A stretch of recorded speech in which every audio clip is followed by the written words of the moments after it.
Sosok Donald Sihombing lahir di Medan, Sumatera Utara pada tanggal 23 Juli 1956.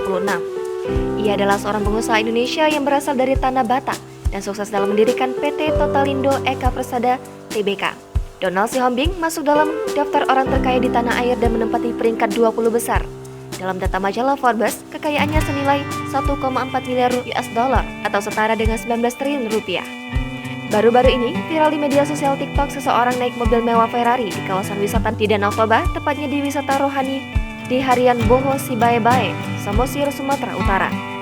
Ternyata, sosok pria yang sudah berumur tersebut adalah Grazierish Batak, Donald Sihombing. Ia datang berwisata dengan mobil mewah. Tak tanggung-tanggung, dia membawa mobil Ferrari-nya yang berwarna merah ke lokasi wisata tersebut. Ia pun tak segan-segan mempersilahkan para pengunjung untuk mengabadikan maupun mereview mobil sport mewahnya. Seketika, para pengunjung pun heboh dan berusaha mengabadikan mobil mewah tersebut dengan kamera ponselnya.